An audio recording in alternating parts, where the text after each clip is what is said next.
Hello and welcome back to Huskins Field, Game 2 of a doubleheader between the Tufts Jumbos and the Brandeis Judges. In the first game, the Tufts Jumbos won 10-2 behind a strong day from pitcher from Tim Saperko. Tim Saperko with a complete game, 2 runs allowed, and a strong day as well from the bench. All hitters getting at least a run or an RBI between them. And so I'm here with Bobby Lovich, I'm Charlie Driver, and Bobby, what do you think we have ahead of us in this game? So in the second game of this doubleheader, one of the key players to watch is starting pitcher for Tufts University, Sparrows Verino. He is a junior, and he's cracked the starting rotation this year after a very strong 2015 season in the bullpen. Over the summer, he was actually the Futures Collegiate Baseball League Relief Pitcher of the Year in the Northside Navigators. And Tim Saperko, who started the last game, also was on that team. Yeah, so Sparrows is having a pretty good solid season. He's pitched 22 and 2/3 innings up to this point. And he's got a 2.38 ERA on the season, so he's been one of the more reliable pitchers for the Jumbos. That's very true, and he's leading the team in strikeouts with 27. So he can throw some heat and he can throw it by people. And we're about to get this underway. That's going to be Liam O'Connor leading off for the Judges. In the last game, he was 0 for 2 with 2 walks. Didn't score any runs. Excuse me, he did score a run. No, I'm confused. He was 0 for 2 with 1 walk, and he scored the first run for the Judges in the first inning. And the offering from Verinos is in for a strike 1, and we'll get this game underway. It's important for Verinos to get ahead in the count early on in this game. Coming on to the second game of the doubleheader, we really want to make sure that the Jumbos stay focused. And that's just outside. So an even count at 1-1 to Liam O'Connor. And it should be noted, Bobby, that Sparrows Verinos is really has a lot to live up to with the rest of this rotation. Tim Saperko, as that's to the shortstop, and McLaughlin takes that easily, and he'll get that from Matt Moser. Verinos has been a very strong pitcher with 2.38, but ahead of him, R.J. Hall, a freshman, is 2-0 with a 1.13 ERA, and he was last week named 2 weeks ago, named the pitcher of the week for the NESCAC, and also, obviously, Tim Saperko. So a very strong 3 pitchers for the Jumbos, compared to the Brandeis Judges, whose weakness has been their pitching. Yeah, and don't forget about senior Andrew David, who is another starting pitcher for the Jumbos. So between the 4 of them, David, Verinos, Hall, and Saperko, the Jumbos have a very formidable rotation. And at any given game, they're going to definitely give opposing offenses a difficult time scoring runs. And David should start tomorrow's game for the Jumbos against Framingham State, which is at 1:30 p.m. Tomorrow here. We might have that game for you. I'm not necessarily sure. Count is 2-0 to Liam O'Connor, whose favorite show, as he takes that strike, is The West Wing. As the Jumbos have 2 doubleheaders this weekend, in 4 games in 2 days, having a deep rotation is very, very important, but it should not be a limiting factor for them. And that's in for another strike, so the count is even at 2-2 in the first batter of the game.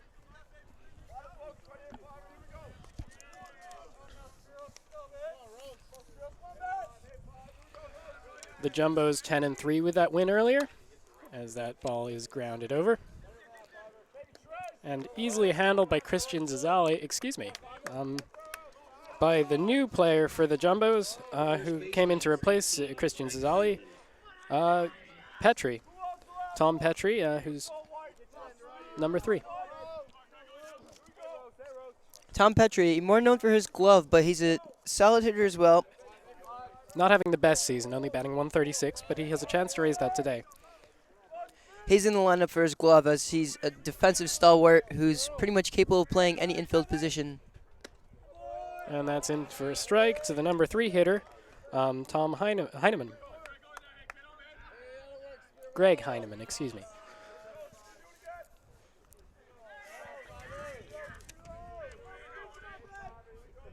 The next delivery from Verinos. grounded, and that'll be Moser's again. So 3 groundouts for Sparrows Verinos to begin this game, and he'll get out of this this inning without a hit being given up, and the Jumbos will go to the plate, led by Cody McCallum. And we'll see Verinos' counterpart. The pitcher for the Brandeis today is Sam Miller, who has a 4.65 ERA, 2-3 on the season. He's started 6 games. This will be his 7th, and he has 1 complete game among those. And he made the Division III Team of the Week back in February at the beginning of the season, but things have gone on a little slide since then, as the ERA numbers show. One thing I look for Sam Miller to be doing in this second game of this doubleheader is to really be attacking the zone. We saw it with Verinos early on, throwing a lot of strikes, trying to get a lot of contact. Playing 2 games in a row, it's definitely time-consuming, and the umpires are certainly going to be widening their strike zone and calling a lot of strikes. That's also a reason, Bobby, why you play 7 innings. It makes everything go a bit faster. If we were doing a doubleheader of 2 9-inning games, it might be hard to get it in before dark. Huskins Field true. Isn't lit up at all, even if we start at 12:30, as we did. Leading off for the Jumbos is Cody McCallum, the captain, playing center field. He'll be followed up by Oscar Cooch, number 13, the left fielder. Then Matt Moser, Tommy O'Hara, Mike McLaughlin, number 11, a new entry to the team, Stephen White. Number 32, another new entry in the second half of the doubleheader, and that is Nick Falkson.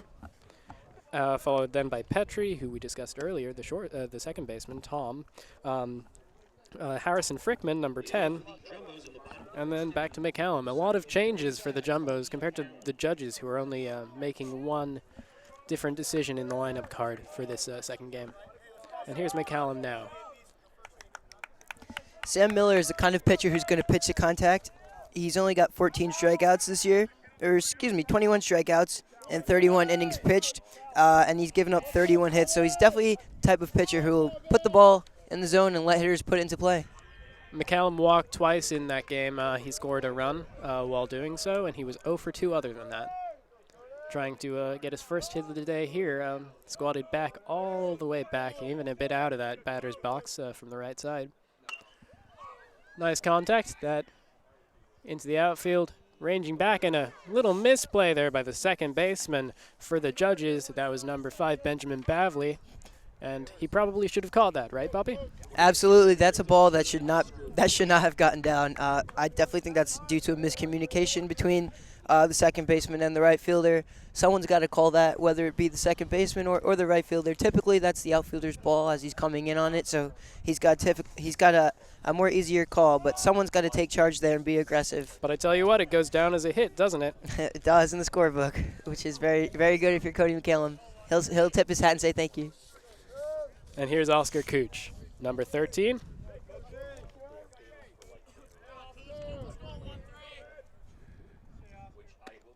And he'll take that for a first strike. Cooch walked in that game and was 0 for 3 otherwise, but he did score a run in that big 6th inning for the Jumbos, where they put up a 6 spot.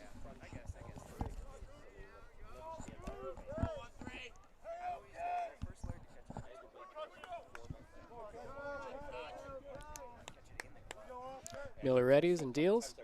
Swing and a miss there from Cooch. And that's 0-2.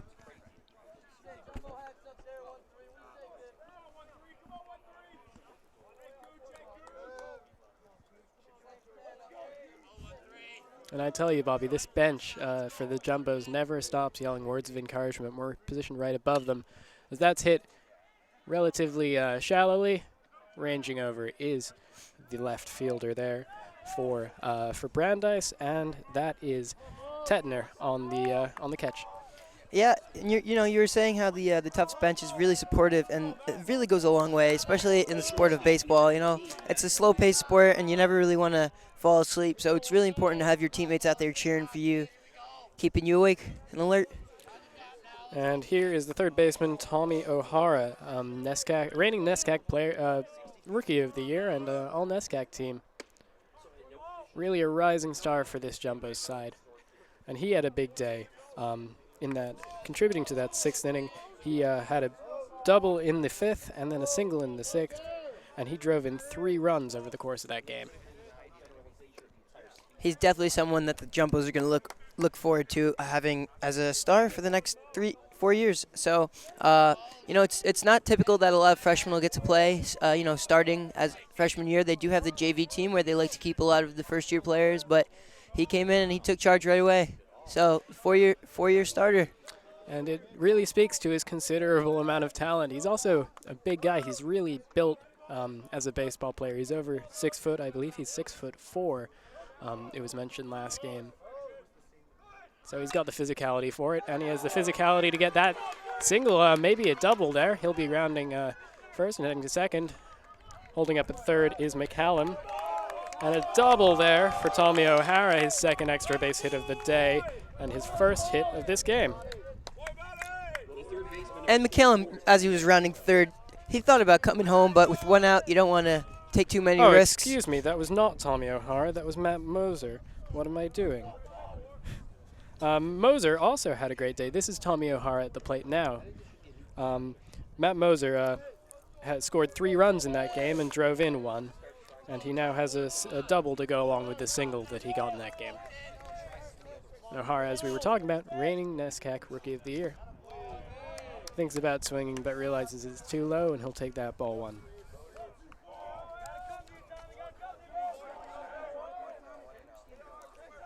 O'Hara coming into this game with a .492 on-base percentage for the year, so definitely a player that the Jumbos won up. And that's low again, a pretty similar pitch from Miller, and it hits the dirt.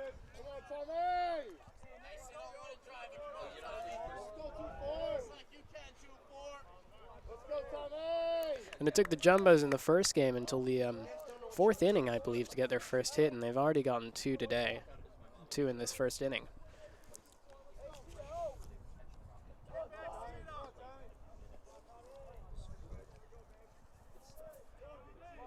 Miller readies, deals, and that's hit hard. Nothing he can do. The first baseman there, bobbled by the left fielder.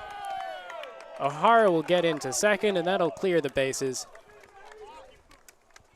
And runs will come in for the Jumbos in droves. That's 2 on the board now. Moser and McCallum both score. 2 RBI double for Tommy O'Hara.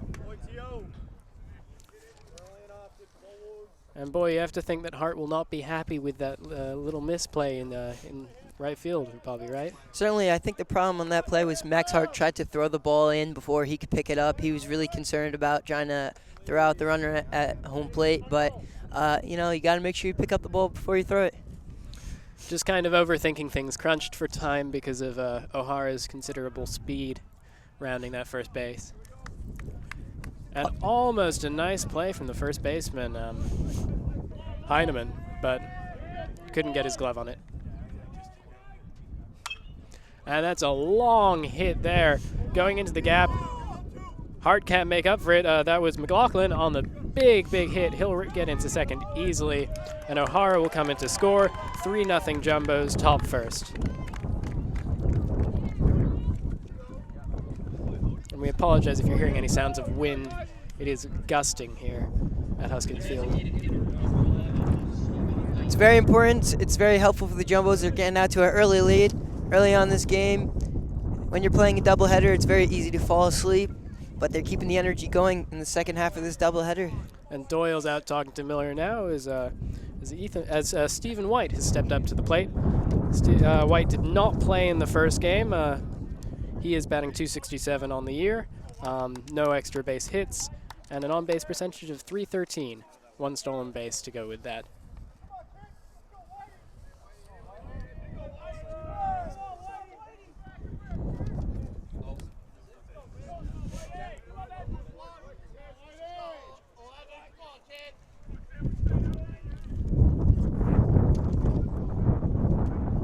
He deals, and that'll be a strike to White.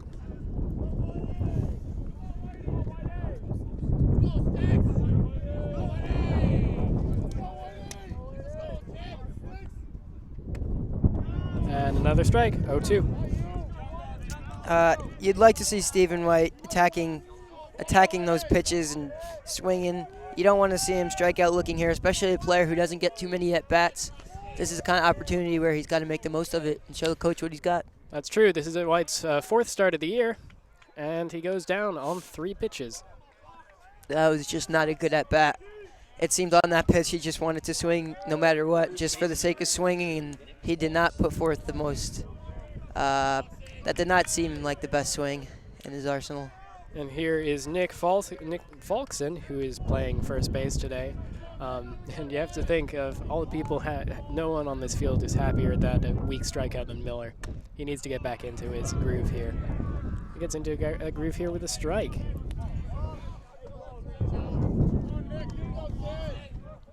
Falkson transitioning to first base, sending McLaughlin, who had that big double, to the DH spot.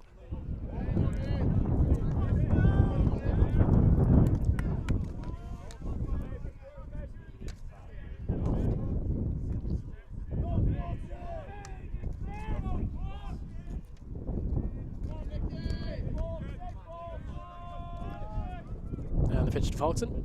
And that's a wild pitch there from Miller. And advancing to third is McLaughlin. And we'll see if that ends up actually making too much of a difference. With 2 outs, it's not as though McLaughlin's going to be able to score on a fly ball tagging up or anything like that. So either way, the ball's got to get put in play here. And it's a 2-1 count here. This is Nick Falkson's 12th game of the year. He's batting .242 with 1 double and 5 runs batted in. Swing and a miss, 2-2. Fooled badly on that off-speed pitch.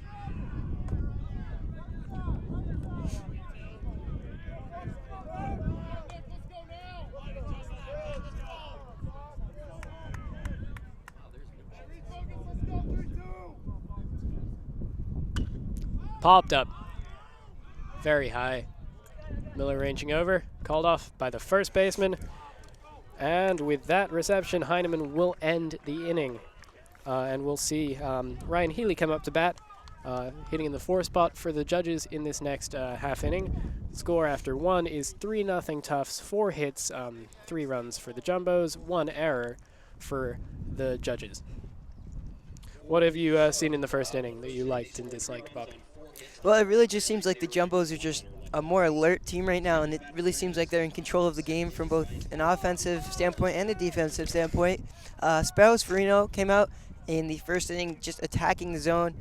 He got all 3 Judges players to ground out, and so I really like that he's pitching to contact on a windy day like this. It's cold, the elements and the weather is not in the favor of a pitcher, you know. It's really hard to grip the ball when it's this chilly out, so it's important that he works quickly and trusts his fielders behind him.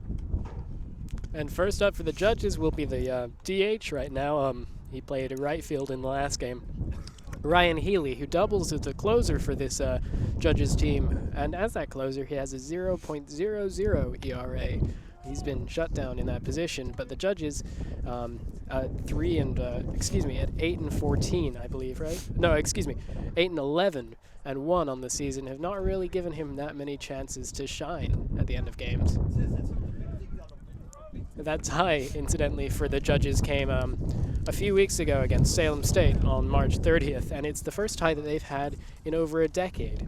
And the first tie in his Judges career for Coach Derek Carlson, who is in his first season. Varney, who retired to his tenure with over 700 wins into his belt. And Spirinas. There's Varinas deals a strike. Healy leads the Judges in offensive strikeouts, which is obviously not something to boast about, but we'll see here if he'll be able to put the ball in play or if Varinos might be able to record his first strikeout of the day. You raise a good point there, Bobby. He did have a lot of trouble putting the ball in play in the last game. Healy went over 3 with 2 strikeouts. He was badly fooled by off-speed pitches from Superco time and time again. That time he grounds out to the shortstop. So that's 4 ground ball induced outs by Sparrows Verinos today. We'll see. Maybe every single judge will ground out. See if he can keep the ball rolling. If you appreciate the pun, Charlie. Very nice, Bobby.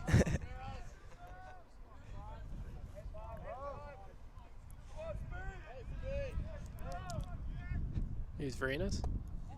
And that'll be low, ball 1. To the number 5 hitter, Luke Zakola.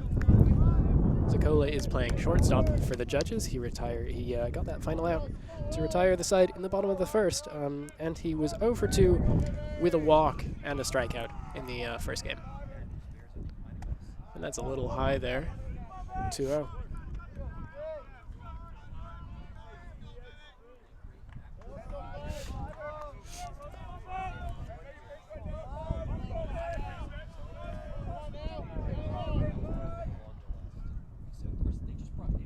And that's low, 3-0. So Verinos' control, not necessarily what it was in that first inning.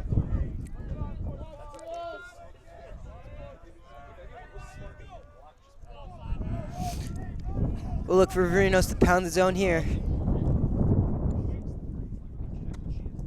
And high, that'll be ball 4. So a 4-pitch walk there for Luke Zakola, and he will be the first base runner of the day for the judges. And that should take some mental pressure off of Verinos. There's always, it's always in the back of your mind that you haven't let up a base runner yet. So maybe now that he got that walk out of the way, he'll be able to settle down and maybe he'll get be back hoping, into a groove. Maybe he'll be hoping for another swift ground ball to get a double play. Pickoff attempt, but back in quickly is Zakola.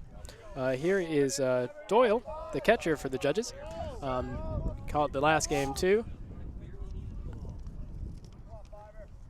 And it was Doyle who drove in the first run for the judges with a single in the first inning. That one's right down the pipe, strike.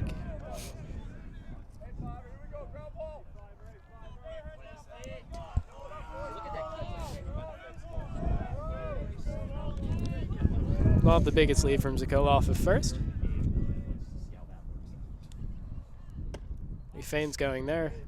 Meanwhile, outside for ball 1. Count is even at 1-1.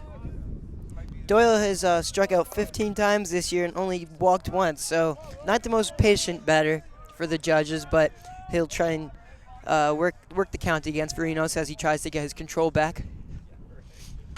And that is sky high from Doyle. Moser under it, and he'll take that himself. 1 out here. Two outs, excuse me. 2 outs here. Runner on first in the top of the second. And Moser's really having a workout. He's been involved on 4 of the 5 outs so far. 4 of the 5 outs.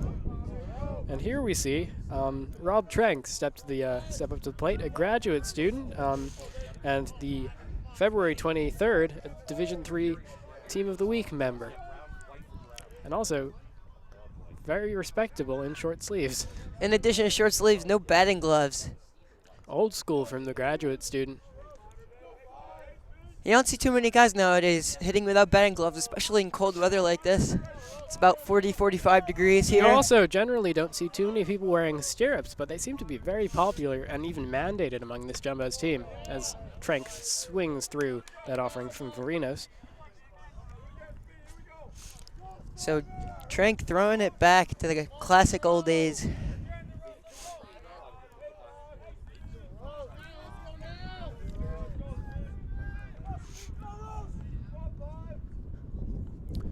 A 1. Ground ball. Guess who? Matt Moser to the first baseman, number 32, Nick Falkson, and that'll retire the side. So still no hits allowed by Sparrows Verinos at the end of at the end of 1.5. The score is still 3-0 Tufts. And Brandeis has yet to put the ball into the outfield. So Verinos doing a very good job keeping the ball on the ground, and we'll see how long he can keep this going as the Jumbos come in on the bottom of the second, try and build on this 3-0 lead. And it's going to be Tom Petrie leading off this half inning, I believe. He is playing shortstop, second base. Replaced Christian Zazali, who had himself a nice day, the soccer and baseball double sport player. Got himself a double, which could have been a triple, and also got himself a single. And Petrie from Worcester, Massachusetts is one of the smaller guys on the team, only 5'9", but he's got a very good build for a middle infielder. One of the quieter players on this Jumbos team, but he definitely has his presence known, and he's definitely one of the more reliable guys for the Jumbos. And Miller will try and rebound from what was, in his eyes, probably a horrific first inning. He allowed 3 runs on 4 hits, and really not putting the best foot forward for this Brandeis Judges staff that has not had the greatest of seasons.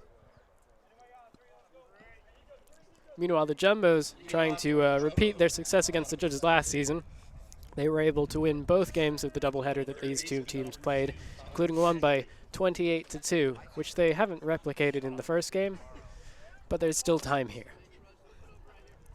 And another batting gloveless player here, Bobby. You know, it really makes a difference in the cold weather. If you get jammed inside, it's really going to hurt. And I guess then Tom Petrie is just thinking, I won't let them jam me inside. You know, it's a personal decision. The advantage to not wearing batting gloves is that you do have a bit better grip on the bat. So some guys do feel like they have more bat control when they don't wear batting gloves, but it's definitely a risky move. If you get jammed, it's not going to be very pleasant, especially in this weather. And that's fouled. That'll go into the parking lot. Didn't hit a car, though. We had a lot of car hits in the first game, Bobby. You know, when you put a parking lot right next to a baseball field, you're just playing with fire. That's very true. It probably would have been better if it was at the edge of the fence, because home runs come much fewer than foul balls. Personally, Bobby, for the longest time in my playing career, my very distinguished playing career up until 7th grade, I never wore batting gloves until I think 4th or 5th grade. But not out of style. It was my mom didn't want to spend money and buy them. Yeah, see, I was always a big batting glove guy. I was not very good at baseball myself, but I always felt that the batting gloves would have a mental advantage. They were comfortable too. They really were. And they felt really nice. It's all about the style. If it makes you feel like you're a good ball player, then it's going to help you out. Full count here to Tom Petrie. Miller deals. Strike 3 looking. Ooh, Petrie did not agree with that call. You could tell him he was running all the way down to first base before the umpire punched him out, and he's got a look of surprise on his face. He did not like that. And a second strikeout there for Miller.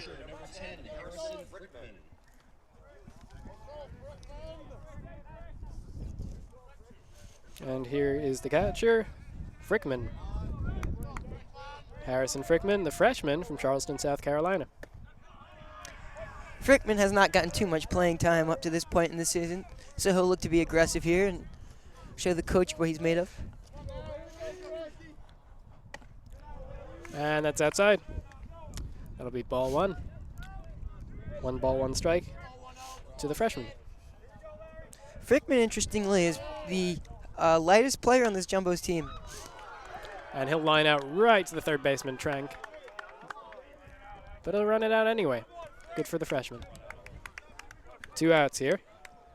The center fielder, number 7, Cody McCallum. And we'll be back at the top of the order. Here's Cody McCallum, the senior. He singled and scored in his first at-bat. Scored on that big double from Matt Moser.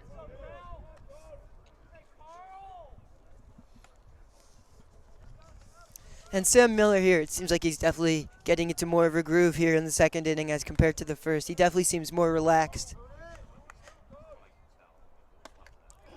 And McCallum takes a strike. Thinks about swinging. Decides against it. Get a strike anyway. Good movement there on that off-speed pitch. Miller definitely seems more comfortable and confident with mixing up his stuff. And that's on the ground from Miller. 1-1.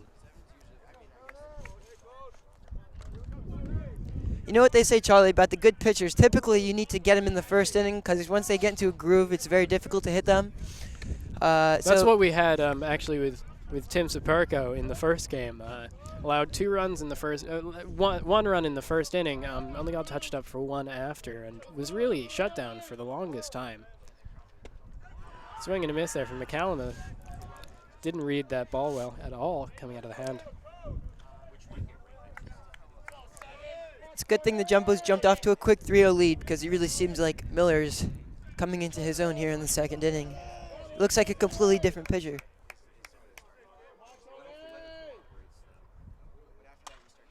And that's off the base. That'll be a fair ball for McCallum. He might try for 2 here. He rounds, thinks better of it after a big amount of testing the waters. And he'll get his second single in the second inning. So a 2 for 2 day so far from McCallum, who had no hits in the first game. And that brings us once again to Oscar Kuch. A bit of a lucky break for the Jumbos, as it looked like that ball was going to get scooped up by the third baseman. He did not anticipate it hitting the base. There's McCallum going, and he'll be safe there, just under the tag. And perhaps a little bit of unhappiness there from Zakola. Luke maybe having a word with the umpire. Looked as if McCallum was dead in the water, but he got his foot down under the tag. And that could be key here, as it puts McCallum into scoring position with 2 outs. So a base hit here will most likely get him in.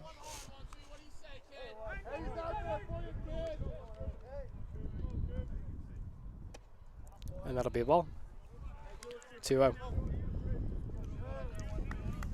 And plays like that is why the Jumbos have Cody McCallum in the leadoff spot. You know, he's not the fastest player on the team necessarily, but he's very aggressive and he's got a good baseball instinct. So he really does a good job getting into scoring position. It's the little things that help you in the ball game. Baseball's a game of a lot of little things kind of stringing together to create one big one. It's not the most high-scoring game. It's not like basketball.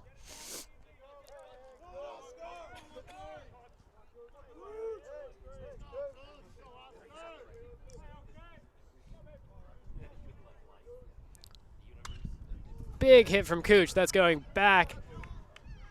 But it'll be handled there by the left fielder. And that is on the catch.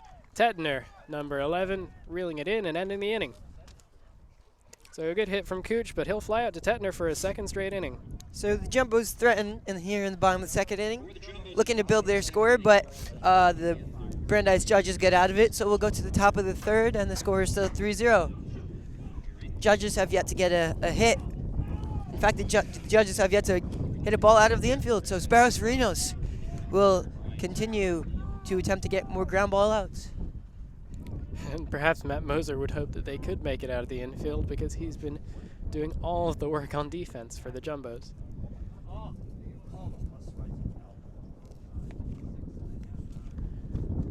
And it's interesting, after every half inning, John Casey, the coach of the Jumbos, has all of the players on the bench do a run down to the wall and back, about 250-yard jog.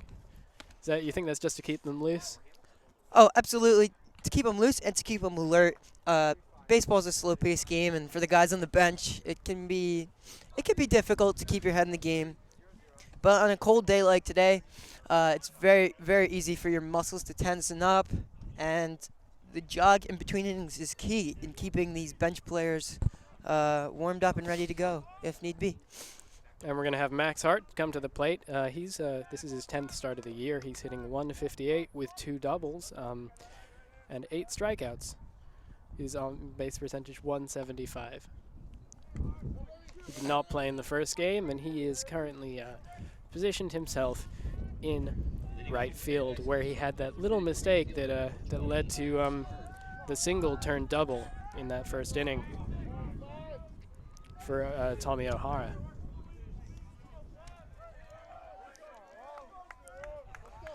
And he steps into the box now. And Verinos' delivery to Hart is low, ball 1.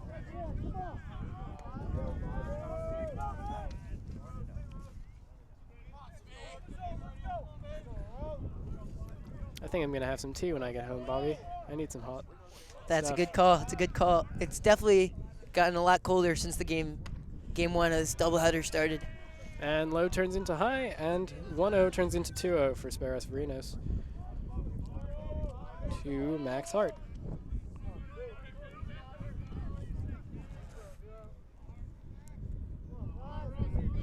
And Verinos will search for another strike. but he'll get a ground ball. And a diving attempt there. Doesn't work out there for the second baseman, number 3, Tom Petrie. And Petrie with a good effort. Nice dive, that's what you want to see, but ultimately Max Hart was just able to find a way to make it sneak through the hole. And Max Hart will have a single on his quest to get above the Mendoza line. Very fitting here that the first hit for the judges is an infield single on a ground ball. And here is number 11, Ryan Tettener. Tettener is hitting .266 for the year. This is his 17th start, and he has 2 home runs. He leads the team in dingers. It's difficult to hit a home run, though, if you can't put the ball in the air. There is a wind for it, though, Bobby. If you look at the American flag over in left field, it's blowing out. So if he can really put a drive on this, then there may be a shot. That's a good point. Today might be a good day for that. Although we have seen Verinos keeping the ball low in the zone. And that's fouled well back by Ryan Tettemer.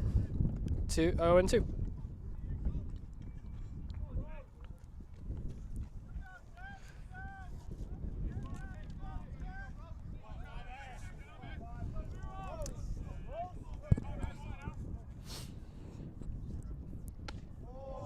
And just outside. And one thing that was interesting that we just saw in that foul ball was every time a foul ball is hit into the parking lot, we see usually 2 or 3 bench players from the Jumbos sprinting over to the fence to try and go retrieve the ball. And that's really something that you want to see from your guys on the bench is alertness and as Tettemer goes down swinging.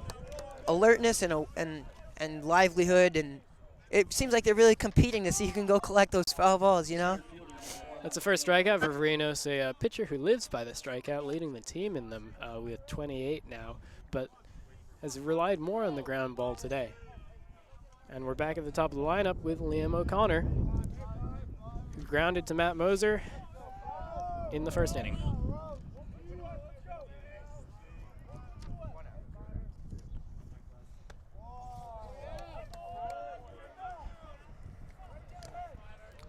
And that's a strike.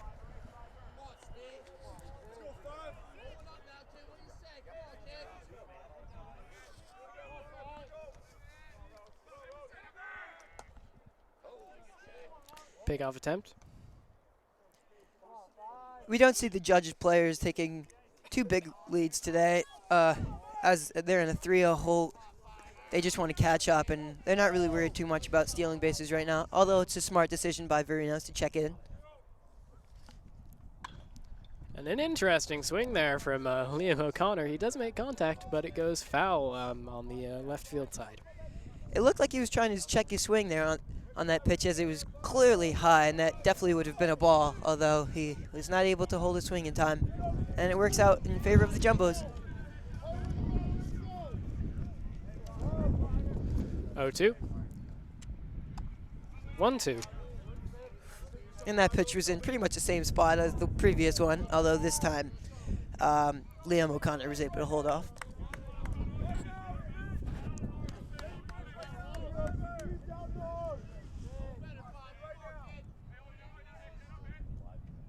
Verinos.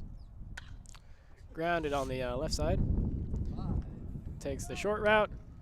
They won't get the second one. Tommy O'Hara gets the fielder's choice at second. And on first base is Liam O'Connor. And that ball was hit so slowly in the infield that there was not much of a chance that they'd be able to turn to, although it was a good effort by Tom Petrie. Nice quick turn. Not much you could do on that one, though. So we've got 2 outs now here in the top of the third. And if I'm counting correctly, that was the 8th ground ball hit by the Judges, I believe. Yes, I think you're right there, Bobby. Verinos has done a very good job keeping it on the ground.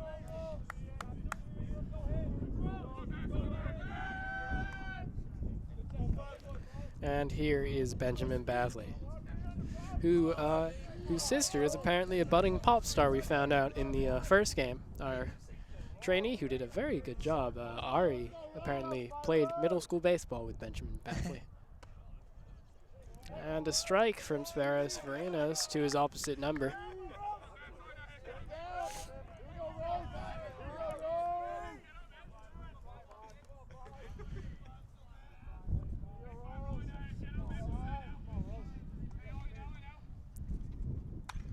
A long hit from Benjamin Bavley. Ranging back is McCallum. He'll get under this, and that'll retire the side.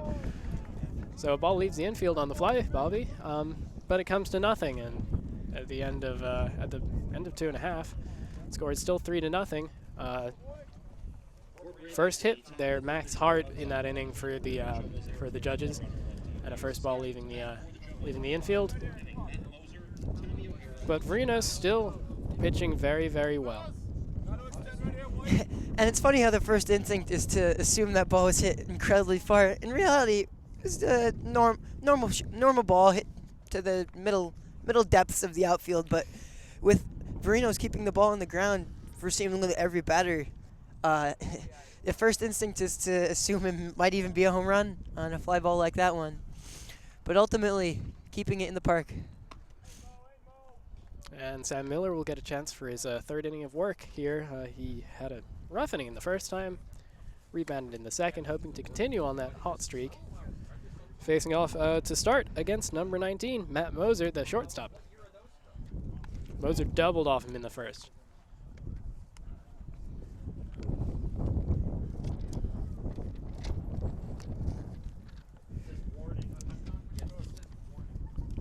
And a fun fact about Matt Moser is he's actually trained as a Tufts University, a medical emergency EMT. Yes. So if anyone needs to have their life saved during this game, Matt Moser might be able to step in. Matt Moser, one of the Legion of Thames, Tufts EMS as they're known around campus, helping out the various jumbos in need in their EMS vehicle. It's kind of a cool program, isn't it, Bobby, that you can take an elective class and become a licensed EMS in the state of Massachusetts, and then work and contribute to the well-being of students on your campus. Indeed, and these Tufts EMTs are all volunteers. They are. I had a very nice experience with some Tufts EMTs once. Have you, Charlie? Do you want to share with the listeners? It involves me passing out, hitting my head on a toilet, getting a concussion, and calling Thames Oh. at 9:30 in the morning on a Wednesday. Sounds eventful. In the play Macbeth, the character Lennox says in regard to the night Duncan was murdered, as a strike is called there, he talks about how he's seen all of these things, and then Macbeth's response is simple: "'Twas a rough night." And for me, 'twas a rough morn. Exactly. The day that I passed out and hit my head on the toilet.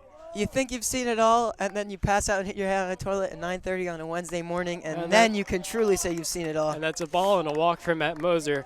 Yeah, I also had never really looked at the underside of a toilet before until that morning. There's a first for everything. It's one of those things, you know. There are very banal objects that you never look at from certain perspectives, and one of those perspectives is from the floor of a bathroom looking up at a toilet.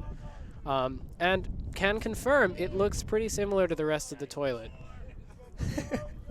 But now you're a more well-rounded, cultured individual. Yes, just like the underside of a toilet, and a wayward throw there from the first baseman. And he'll want that back, will number 18, Greg Heineman. He was so good on defense in the first game, but that has to go down as an error. Yeah, certainly. That's a tailor-made double play, but the judge is not even able to get one out off of that, so that's not something that the judges are going to be happy about. So it's first and second with nobody out, and the Jumbos are in a great position to build on this 3-0 lead. Yeah, and Mike McLaughlin now at the plate. He doubled in his first at-bat in the first inning, and then reached third on a wild pitch before being stranded there as Sam Miller rebounded to strike out White and retire Falkson on the ground.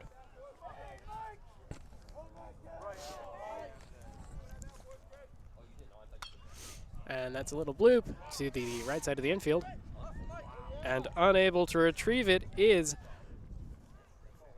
number 5, Benjamin Bavley. He'll probably want that back. Maybe a case of his hands being very cold. And that was just a tricky play all in all.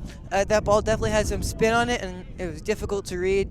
You could see Masley wasn't sure if he should catch it on the fly or let it drop and potentially turn a double play, but it was that moment of hesitation that really harmed him, and that's what allowed the ball to fall in. And just like that, Sam Miller's back in trouble. Bases loaded, no outs, and Max White at the plate.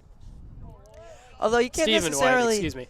necessarily pin this jam on Miller, he'll as take he's that done a for a pretty strike. good job inducing weak contact within the infield, just not the best fielding behind him. So it's bases loaded and no out for the Jumbos.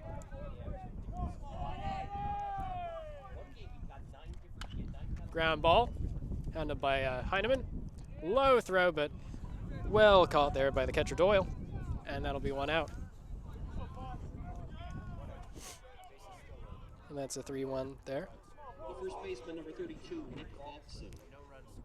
Brandeis might have been able to get a double play on that one, but the throw to the catcher was a little bit low. Although they got one out and prevented the run from scoring, so that's the most important thing. Here's Nick Faulkson. He grounded out to Badley last time up in the first inning.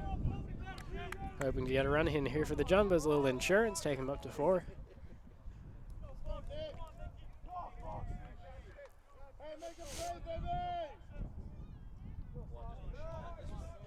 It's been an interesting week for the weather, Bobby. Indeed it has. We had some snow earlier in the week, and then a lot of rain, And then a little less rain. and now one of the windiest days we've had all spring. Yes. It's, I believe in the 40s right now. Maybe dipping down into the 30s. Low ball, but a nice block there from Doyle, perhaps saving a run.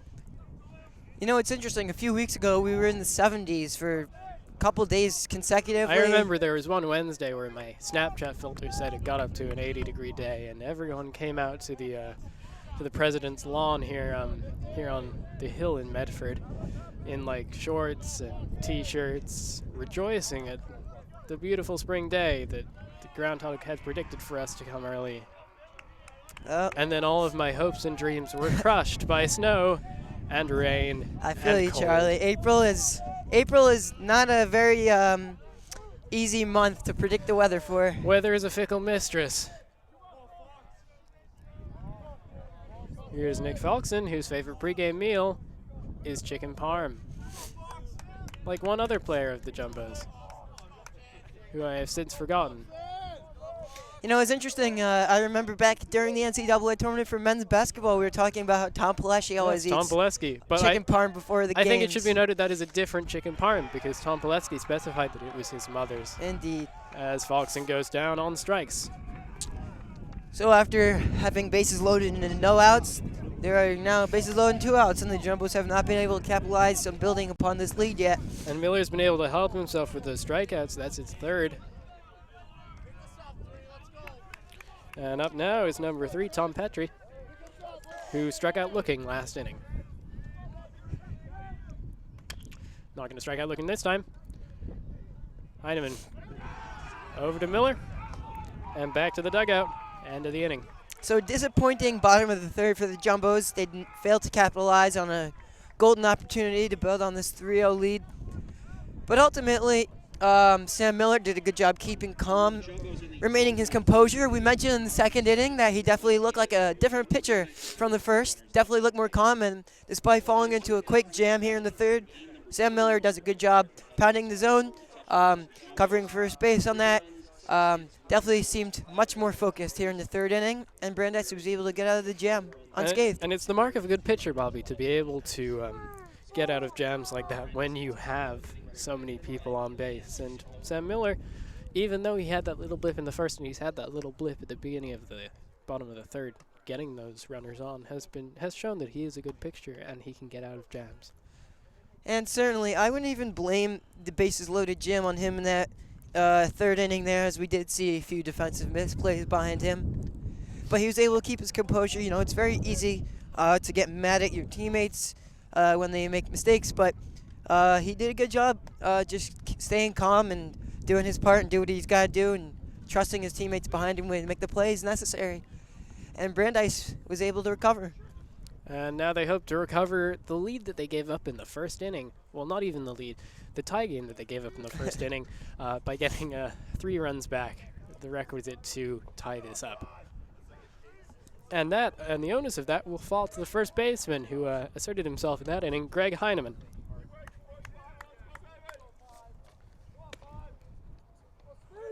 So here, as we see Sparrow Sereno warming up and getting ready to pitch the top of the 4th, one thing of note is that I see before every pitch he is blowing into his hands to try and warm up.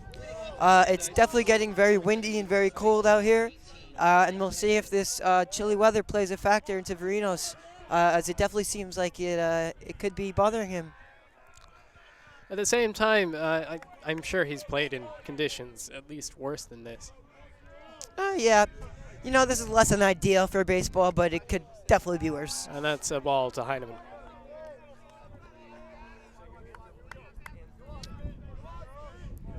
Verinos might be cold, but you got to think about how much colder all the position players are. For the most part, they're standing still. Verinos at least has the luxury of moving around, and every pitch he's got his whole body working.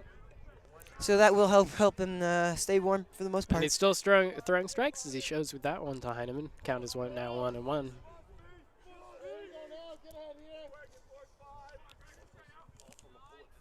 And low, 2-1.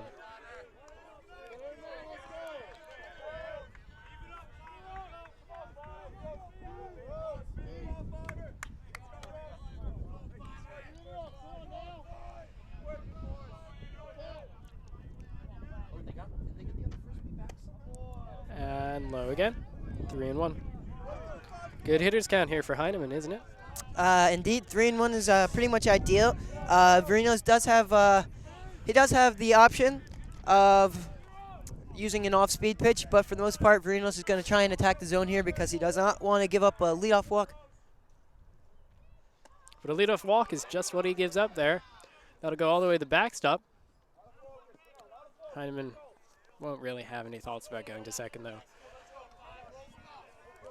So Heinemann taking the turn, but Frickman doing a good job pouncing on that ball and getting it back to Verinos before Heinemann could think about taking second base. Second walk given up by Sparos Verinos, number 5.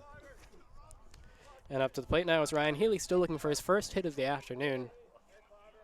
After coming into this game with a batting average in the high 3s, has really not done as well as he would have hoped for, the big senior.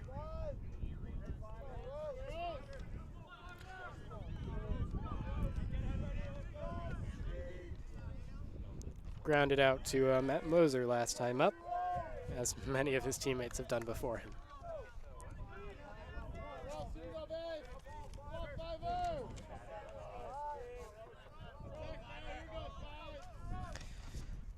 So Verinos, with that second walk of the game, brings his season total to 10, which is the most walks of any Jumbo's pitcher. But at the same time, he's pitched more innings than any other Jumbo's pitcher. So in the big scheme of things, a pretty small blip on the radar, I would think. He's had success regardless of how many walks he's given up, as Healy swings and misses, and the count is 1-2.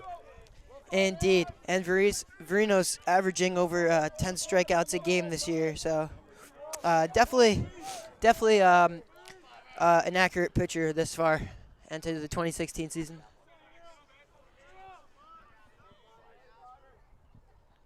And the pitch, and the strikeout.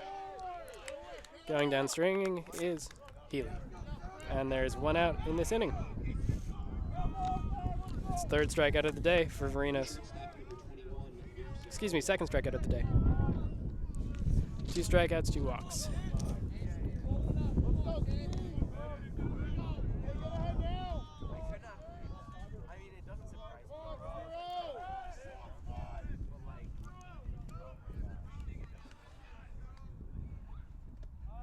And a check swing there from the number 5 batter, Luke Zicola.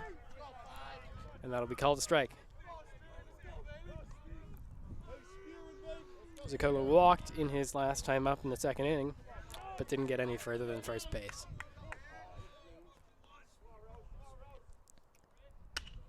And line out, and that'll be a double play there. A nice play by the first baseman, Nick Falkson. And Falkson didn't really have to do much on that play as the ball was hit directly at him. And the base runner was off to the races as soon as contact was made. So Falkson simply catching the ball and stepping on first base to turn the double play. And we now head to the bottom of the 4th as Jumbo still hold on to this 3-0 lead. And up for the Jumbos in this inning will be Frickman to end the order and go right back up to the leadoff hitter, Cody McCallum. Harrison Frickman, the freshman catcher from Charleston, probably dreaming of warmer days in South Carolina. Yeah, Frickman spending his freshman year. This is his first year up in the Northeast out of the cold, so we'll see if he's able to adjust to it. Definitely something that he might not be used to. So this game so far is only been going on for about 50 minutes. Definitely a quick pace as we're halfway through.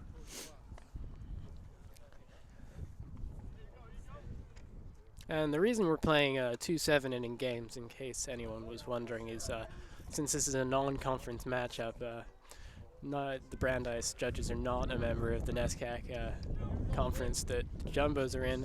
It's customary on doubleheader days to play 2 7-inning games.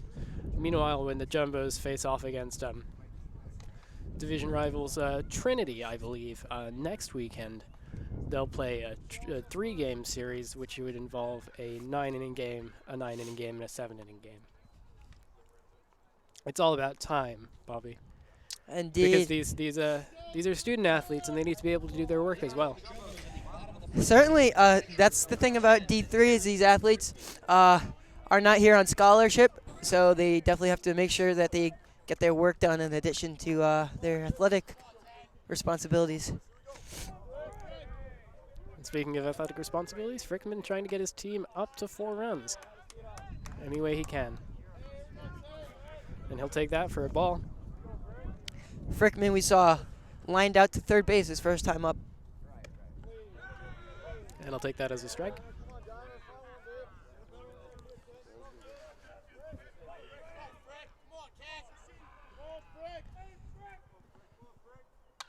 And that's hit out to center field. Ranging back is the center fielder. And making that catch is Liam O'Connor. We've seen Frickman with 2 solid swings and making some solid contact today. Looking good out there, but just putting the ball where the fielders are. So a bit bad luck today for Frickman. And up again is Cody McCallum, 2 for 2 today. 2 singles, scored a run in the first, stole a base in the second, and ended up being stranded there. And he'll try and make it a solid 3 for 3. And foul to the left side off the delivery by Sam Miller. Cody McCallum, interestingly, is one of the few seniors here at Tufts University who's still on the unlimited meal plan. Not something you see every day. Now that's a fun fact that I couldn't find. Yeah, he's always in DeWick. And that's a wild pitch there from Miller. But no one on base, so it doesn't really matter. Most upperclassmen here at Tufts, of course, living off campus, decide to cook their own meals, but McCallum is a huge fan of the DeWick cooking. Perhaps he lives on campus. Maybe in Stratton or Sophia Gordon, two of the senior halls. And the count is 2-1 for Cody McCallum. A lot of the athletes at Tufts enjoy the fare of DeWick, Bobby, after all. They have their own little section. And you can't really blame them. The food at DeWick is pretty good. Fouled off, 2-2. I'm more of a Carmichael person myself. Well, regardless of which dining hall you prefer, Tufts University, of course, well known for the high quality of food that they provide for their students. And I'm sure the Brandeis food is something to write home about as well. And obviously, off of this relationship on the baseball field, recently there's been a lot of talk of Brandeis in regards to their spring concert series, or not series, as that comes in as a ball, because Brandeis's big spring concert, as the count is full, is on the same day as Tufts' spring fling, and people finding themselves very underwhelmed by the Tufts lineup look at Brandeis, who have T-Pain, he of the master of the auto-tune, and think, maybe I can pretend to be a Brandeis student. You know, it's very nice that one of the nice things about going to school in the Boston area is you've got other schools in the Boston area. Boston, of course, has the highest population density of college students of any city in the world, so it's nice to have options as a college student here looking for musical options. I mean, personally, I am very happy with the presence of Shaggy. It's hard not to be. You know, Shaggy, always a good rapper. I myself am pretty interested with finding out more And about Borins. and that'll be ball 4. Borns is a very good musician. Obviously you've heard Electric Love, I take it. Of course, As welcome, if you're just joining us, this is I'm Charlie Driver here with Bobby Lovich, and this is the Charlie and Bobby Music Power Hour. Borns is like it's indie electronica, and it's very good music. And then yes, Jake, it is very good music. And then Shaggy, obviously, with big hits, It Wasn't Me, and In the Summertime, in addition to some other things, as one of the masters of the crossover of reggae into rap. Also, Shaggy also always says his name in every one of his songs. Got to make sure the people know who they're listening to. As Cooch takes a pitch and it's 1-on-1. That's very true. You want to make sure. Hey, guys, it's me. Remember who you're listening to. And if you're not sure, you're listening to JumboCast. Pickoff attempt there. McAllen dives back.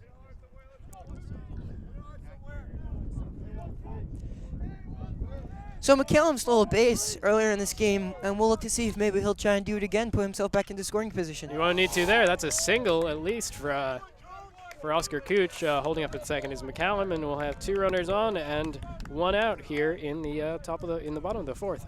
And that ball was just hit so hard. That was just an absolute laser. McCallum did not have time to think about going to third base on And that. Cooch got unlucky last time up. He flew out to the right fielder, the left fielder, on a line drive. But that time kept it on the ground and got it through the right side of the infield. And that brings up Matt Moser, who doubled in the first and walked in the third.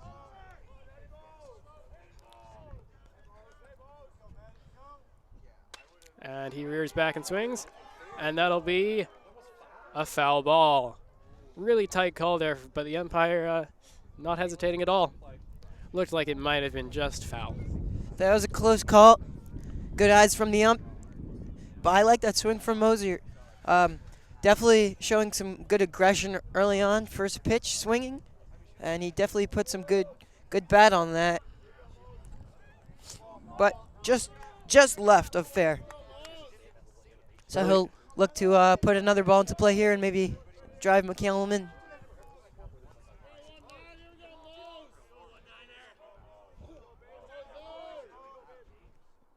And he rears back again, and that's hit deep. O'Connor's got nothing on that, and that'll go all the way to the wall from Matt Moser. 2 runs will come in to score. Moser will hold up at second, and he has a 2 RBI double here to extend Tufts' lead to 5-0 in the bottom of the 4th.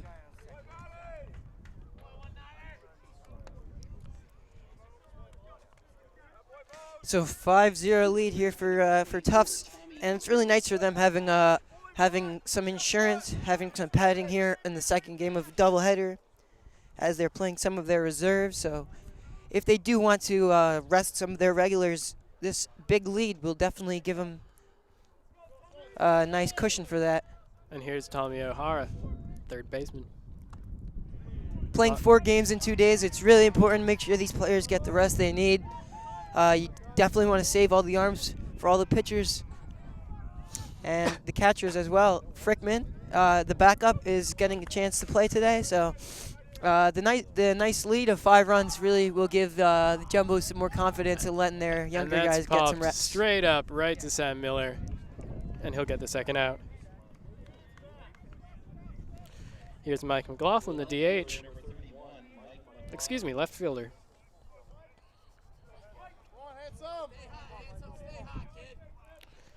Mike McLaughlin, nicknamed Handsome by some of his teammates, as I just heard. Could be worse. It's not ugly, so. There you have it. Big leg kick from McLaughlin, and he swings and misses, strike 1.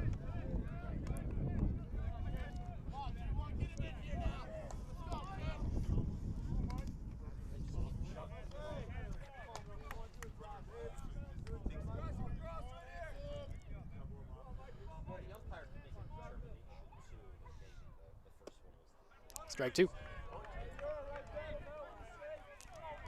Sam Miller hoping to get out of this inning with minimal damage of 2 runs.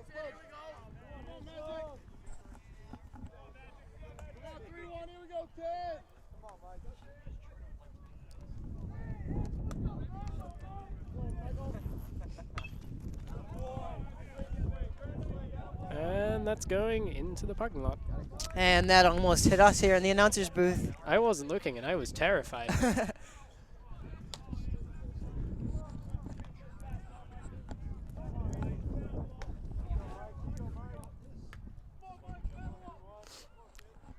And a little outside. You know, we're lucky in all these years we've been doing these baseball broadcasts for JumboCast. We've never had any camera equipment damaged by any foul balls. It's only a matter of time, of course. I mean, the dugout isn't necessarily. It's kind of hard to hit it to some of our camera positions. So it's going to take a real talented player as McLaughlin takes ball 2.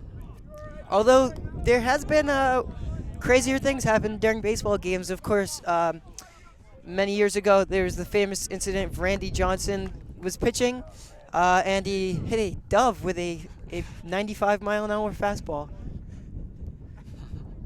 The dove was just crossing through the plate just at the perfect moment, and he was hit by the pitch and just burst into feathers. If you were watching, it's an interesting video to say the least. I would definitely recommend all you guys at home. It's up there with. Check it out. It's on YouTube.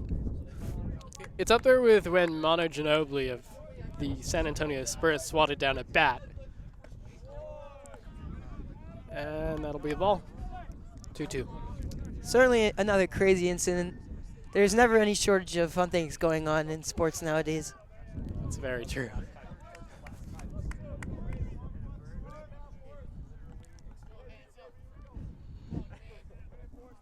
And Miller delivers.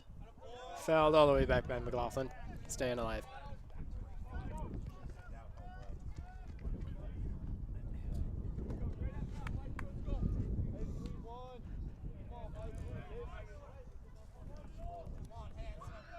So the count is 2-2. There are 2 outs, and number 22 is pitching. See if Mike McLaughlin can mess up that string of 2s. But he can't. It's a foul ball. Hit well back. And another foul ball. And we do see Matt Moser taking a pretty sizable lead here. With 2 outs and a 5-run lead, it's pretty safe to say that Brandeis is not worried about trying to pick him off. So Moser really taking the liberty of getting a big lead and getting as close to third base as possible. Any base hit will likely bring him in.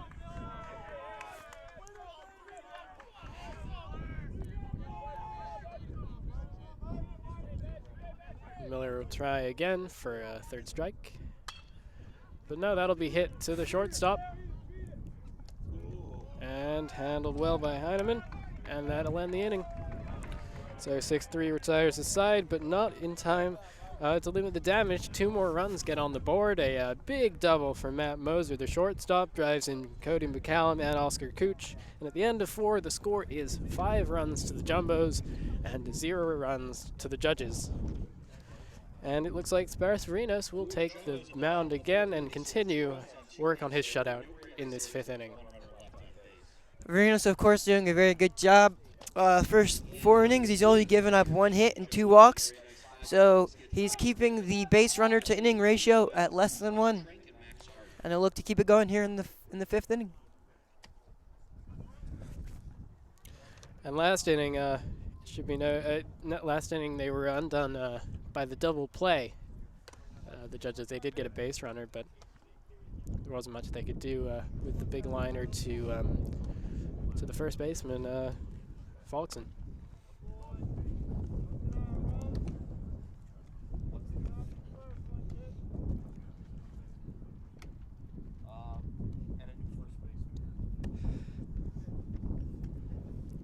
So entering the final 3 innings of play here, obviously the Judges find themselves in a pretty large hole. But if they want to succeed in catching up and maybe tying this game up, I think one of the keys for the Judges is definitely getting the ball out of the infield. Obviously, we've seen Sparos Varino inducing quite a bit of ground balls up to this point. So it's going to be important for the Judges to make sure they get under the ball a little bit more and hit a few more line drives. And there are a few changes now for the Jumbos. Nick Falkson will exit this game for John Muscala, and Tom Petrie will exit to be replaced by Will Shackelford.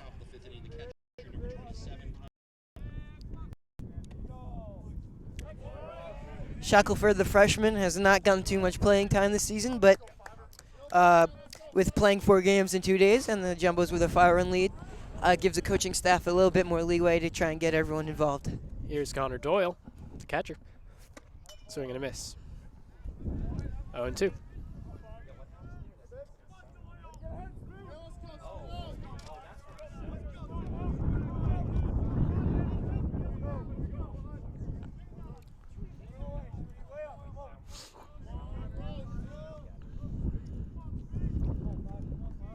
And Varinas will take a moment here for himself before delivering the 3rd pitch of the at-bat.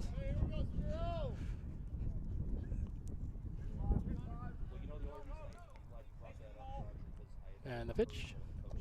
That'll be low. An off-speed pitch that never really had enough speed.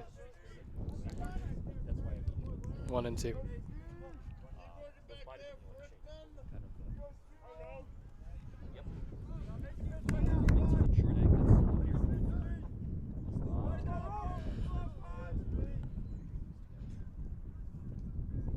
And that's low again. 2-2. Varinos, even when he's not hitting the strike zone, at least he's missing low instead of high. That's one of the key reasons he's been able to do so many ground balls. Just keeping the ball low in the zone and keeping these Brandeis hitters on top of it.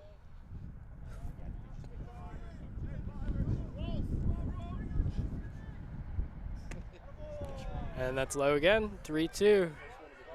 Full count. So after going up 0-2, Varinos with 3 straight low pitches to make the count full.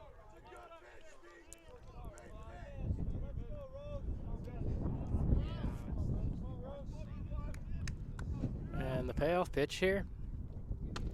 Swing and a miss. Doyle swings right through it, and Sparos Varinos has his 3rd strikeout of the afternoon. The 3rd baseman, number 10, Rob Trenk. Here's Rob Trenk.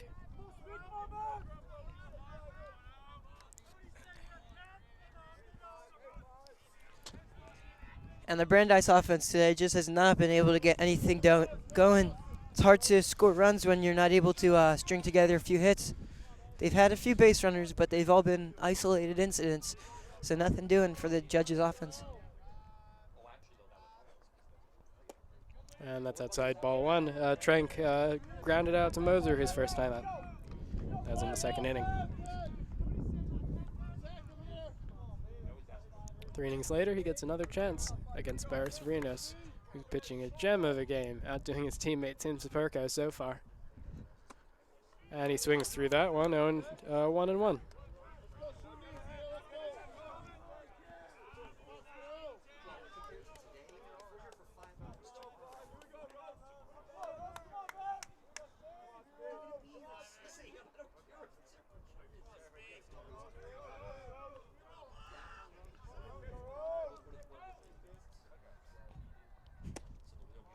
And low, ball 2.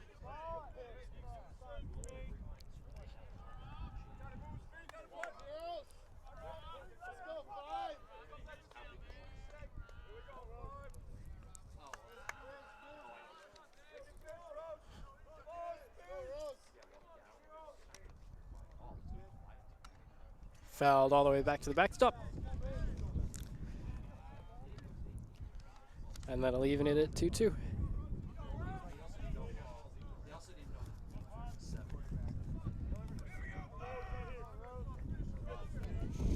So Varinos will look to try and get another strikeout. Maybe another ground ball.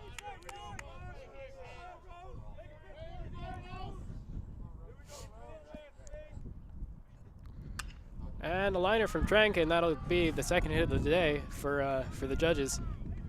And that's a good piece of hitting from Trenk, as that pitch was on the outside half of the plate, but Trenk was able to wait on it and put the ball the other way. Nice job keeping his hands in and keeping his eye on the ball and putting the ball where it was meant to be. Didn't try to force anything, didn't try to do too much with it. Just put forth a nice fluid swing and got a base runner for Brandeis. And here's Max Hart, who had the first hit of the day for the judges last time. A grounder to a similar position where Trenk's hit wound up.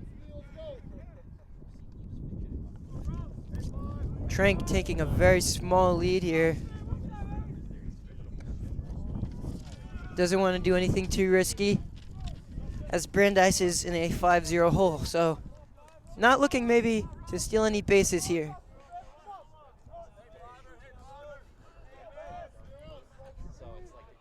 Verinos pitches outside. Ball 2.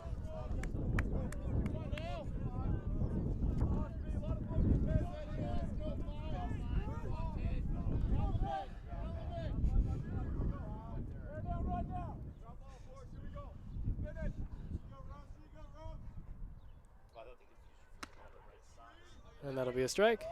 2-1. Trank, despite the small lead he's taking, has an odd fidget, it seems, as he's leading off of first base. He's taking these small stutter steps as if he's trying to catch the attention of Sparrows Verinos. Perhaps trying to draw a balk from the Tufts pitcher. And that's fouled back. Verinos, however, not having it. He knows that Spink is not going anywhere, and he's doing a good job keeping focused on the batter.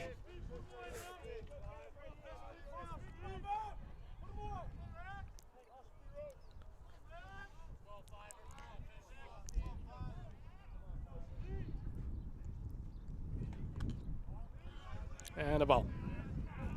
3-1. 3-2, excuse me.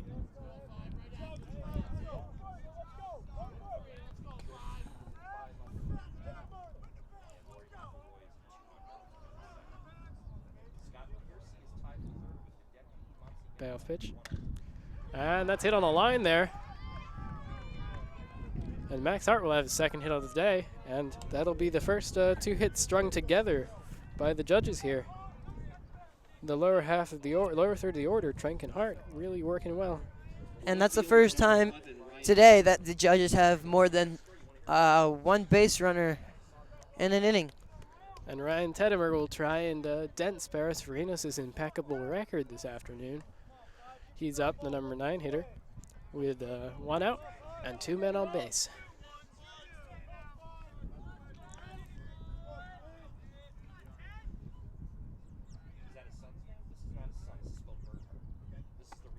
And that's high, ball 1.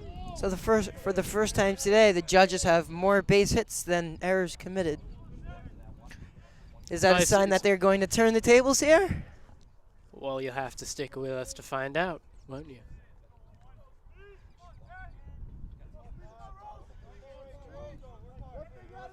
Tedimer struck out his first time up in the 3rd inning. One of 3 strikeouts on the day for Sparrows Verinos. And he's ahead 2-0 here.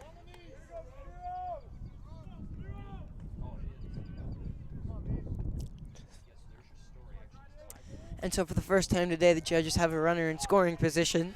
So this is the first real threat or jam that Sparrows Verinos has had to work with all day. But with 1 out, it is prime positioning for a potential double play. So we'll see what happens. It could go either way here. And Sparrows Verinos has had a lot of success setting up double plays. Not that he's had base runners to get off the paths, but he's kept the ball on the ground until this inning. And when it's been elevated, he's gotten in some trouble. Tedimer swings right through it, 2-2. And then Jumbos, of course, with that solid middle infield defense.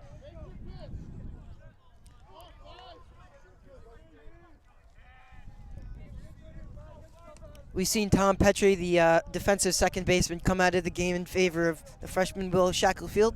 But Shackelfield is a pretty good defender.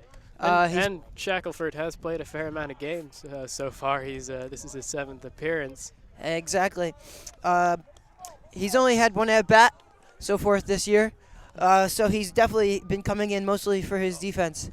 So definitely a reliable middle infield tandem going on right now for Tufts. And you think with the amount of time that we have left in this game, we will see him get a second at-bat in his season here. Teddimer fouls it again. Sticking with it, it's still 2-2. 2 consecutive fouls for Ryan Teddimer, kept him in this at bat.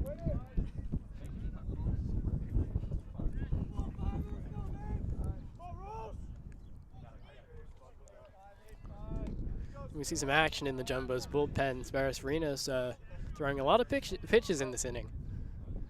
And Teddimer hits it hard. And a sliding catch there. And that'll be a catch made. A catch made by Mike McLaughlin, who we saw at first base in the first game of this doubleheader, but making a nice play in his new position in left field to retire Teddimer for a second out. And a good piece of hitting by Teddimer. It was a good swing. He put solid contact on the ball, and it was just a nice line drive piece of hitting. But good positioning by the Jumbo's outfield, playing pretty shallow, and didn't have to run too far to catch that one. And here's Liam O'Connor. Grounded out to Moser in his first at bat, and then grounded out to into a fielder's choice in his second. And a little coaching visit here from for the Jumbos.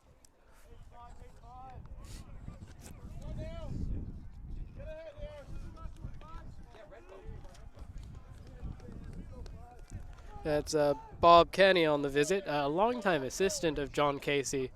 Oh, excuse me, that was John Casey himself visiting the mound. A little interesting move for the manager to come out and talk to the player directly instead of sending a pitching coach. But perhaps John Casey handles the pitching himself. Well, he probably wanted to make sure that Verinos was able to get out of the inning. He's been giving up a few more line drives this inning than he has been doing for most of the game. And that was a pass ball there on the catcher, Frickman. And that'll allow runners to advance.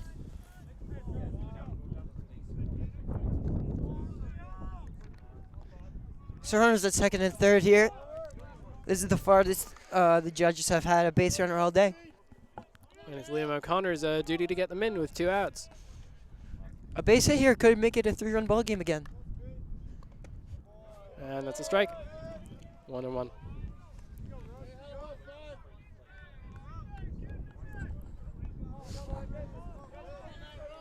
So all of a sudden, a couple base hits for the judges, a pass ball. We've got 2 runners in scoring position, and a base hit here could make it a 3-run ball game.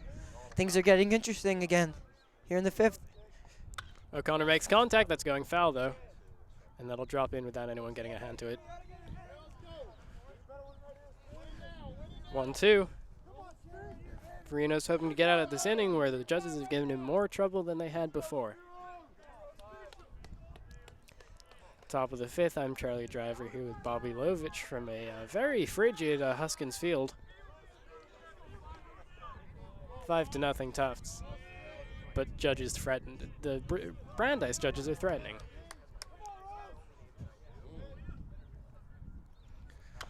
Contact made by O'Connor. Dribbler over to the replacement first baseman. But Sparrows Verinos with an error that will allow 2 runs to score. That's not what he wanted in that situation. A nice play by John Malesha in order to get the ball and throw it over to Verinos, but Verinos just lets it snow cone and out of his. And here's Benjamin Bavley. And Verinos doing a good job, heads up, thinking, covering first base on that play, but he was not able to hold on to it, and the error will allow 2 runs to score. So this is now a 3-run ball game. And those will be earned runs for Sparrows Verinos, inflicting them himself with his own error.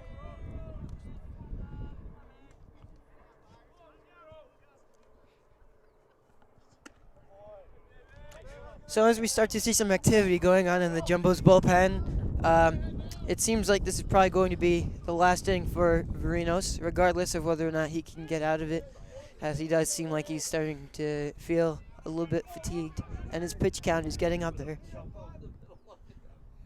And 1-1. To Benjamin Bavley. Bavley flew out to the center fielder his last time up and grounded out to the second baseman in his first at-bat.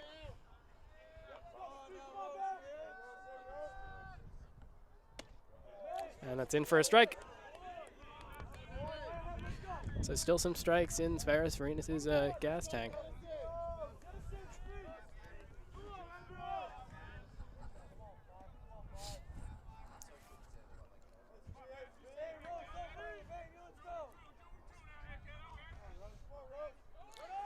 Liam O'Connor going, and the hit and run is successful. That's going to be a hit there for Benjamin Bavley. And O'Connor will be able to take third, and the ball gets away and into the dugout, almost. Throw home, not in time. 2-run game, and it's getting interesting here at Huskins Field. Maybe heating up on the diamond. And that was just all-around sloppy defense by the Jumbos. And we've seen that the whole inning, haven't we, Pop? Yeah, you know, it's a shame to see Jumbo's lead fall apart like that due to poor defense, as they've been doing such a solid job in the field behind Sparos Varenas all day. But it's a 7-inning ball game. You got to play good defense for 7 innings. So you got to give credit to the judges here, putting the ball in play here in the 5th inning, not giving up, and letting the Jumbos make mistakes. And all that happened with 2 outs as well. So a completely avoidable 3-spot given up by Sparos Varenas in this Jumbo's defense, and suddenly the judges can taste the blood in the water. And there may be an elephant that they can come in for the kill on.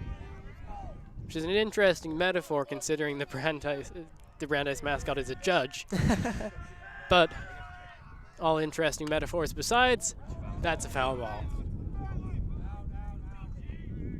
And that'll miss a car. So Brandeis with the tying run at the plate. And that tying run, in this case, is Greg Heineman, the first baseman. And do you think that John Casey is thinking to himself, oh no, I put in 2 really untested backups now, playing first and second base? You know, it might have crossed his mind at this point, but there's not much that can be done about it at this point. However, with 4 games going on in the 2-day span, it's important for all his players to get some playing time. And of course, this is a non-conference game, so if there's ever an opportunity to maybe give some of your younger players an opportunity to play, this Fouled would be off it. again. And the next game is here against Framingham State tomorrow at 1:30. And it's 2-2 count. Varenas still looking to get out of the inning. What could be his last contribution to this Jumbo's game today. The Jumbos, all in all, have played a pretty consistent and fundamentally solid game this whole season. And that's going to be a hit there for Greg Heineman. And the hit parade keeps on going, and the run parade keeps on going too, because scoring there is number 5, Benjamin Bavley, all the way from first base. And it is now a 1-run game, 5-4 Tufts.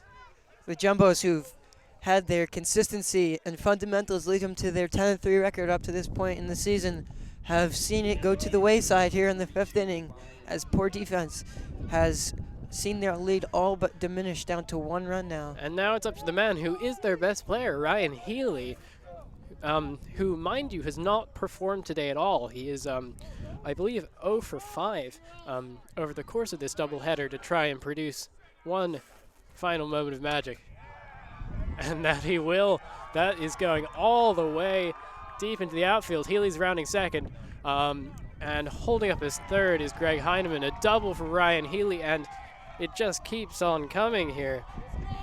This judges team laying on hit after hit after hit to Sparos Varenas, and John Casey not taking him out of the game just yet. And it seems like this is going to be it now, as John Casey is making his visit to the mound. Taking his time, trying to give the reliever as much time to warm up as possible on this chilly day. And that's it. He makes the call to the pen. And so, Sparos Varenas will exit this game having pitched 4 2/3 innings, allowing 6 hits, 4 runs, all of them earned, 3 strikeouts and 2 walks, and he will be replaced by number 33, Ian Kinney, who is making his 4th appearance of the season. He has a 3.18 ERA in 5.2 innings pitched. 1 save for this Jumbos team, the only save that they've had all season. He's allowed 2 earned runs and 4 hits and 5 strikeouts. Kinney has 5 strikeouts in 5 2/3 innings pitched this season. So it's a decent ratio. He'd love to get a strikeout here and take the chance of another error off the board, but he will likely he'd love to accept any out he can get. Trying to get out of this this 5th inning, top of the 5th inning that has lasted a long time and featured a lot of hits.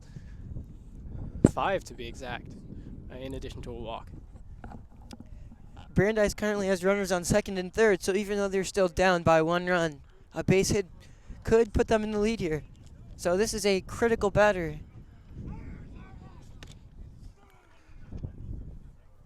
And John Casey, perhaps with a little bit of hubris, thinking that the game might have been over a bit early and putting in Maleska and Shackelford. But now he's confronted with a 1-run game and 2 players in his lineup who really haven't had any experience and haven't been a big source of offensive output for the Jumbos. Although the freshmen have to get experience at some point, so you definitely want to get them that experience before the big interconference games come later in the season. And that'll be high. Kinney's first pitch to the number 5 hitter, Luke Zakola. Zakola lined into the double play to the first baseman, who was at that point Falkson, last inning, and walked in his first. And that's hit out to Cody McCallum, who gets under it and makes the catch to retire the side. Ian Kinney comes out to get the last out of the inning, but under despair of Sverinos, the damage was done. 4 runs put up in the top of the 5th inning. On 5 hits, 2 errors also in that inning for the Jumbos. One of those on Verinos, allowing 2 runs to score. And we go into the bottom of the 5th. The score 5-4, Bobby. So a good rally by Brandeis. Definitely put the ball into play quite a bit. The Jumbos making a few errors that ultimately led to the 4 runs being scored. But that's what happens when you put the ball in play. Good things happen for you, and Brandeis was able to close this gap for the most part.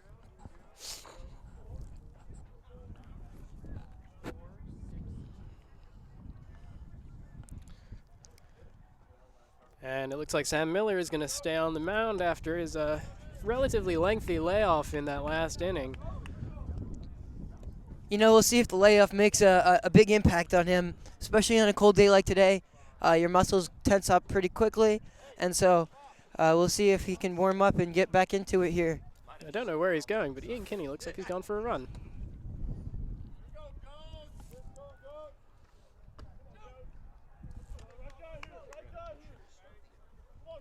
He'll come back eventually. Ian Kinney, of course, just trying to keep the blood flowing. As he'll likely stay in this game beyond just trying to get that one initial batter. This isn't a baseball club that necessarily uses specialists like you would see in the major leagues. Ian Kinney came in to perform his job, but he's going to keep performing that job until he can't perform it any longer.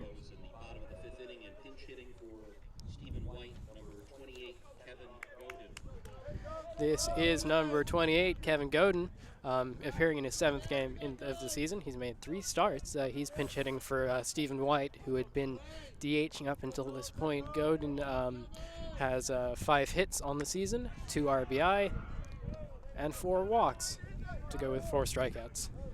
So after Brandeis came in and completely took momentum in the top of the 5th inning, Godin would love to get on base here and get some started quick for the Jumbos. But that won't really happen because Trenk backhands that and throws it all the way over to Heineman, and 1 out.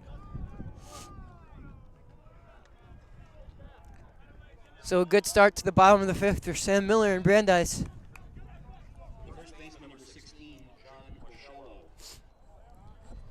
Here's John Michella.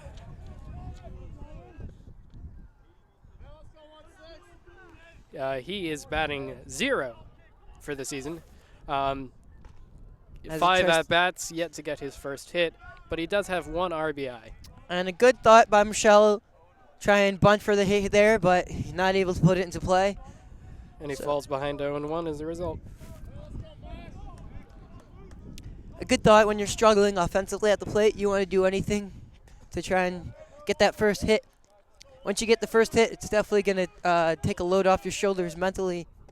Fadens a bunt again almost. Takes that one for ball, however. And the count is even at 1-1. And we see the infield defense starting to adjust as the third baseman Trank takes a couple of steps in. And he'll hit that one. That's down to Heineman. He'll take it himself. And there are 2 outs here. Sam Miller seemingly not affected by the long layoff. And he is starting the bottom of the 5th inning with 2 quick outs. And here now is number 1, Will Shackelford, who came in to replace Tom Patry.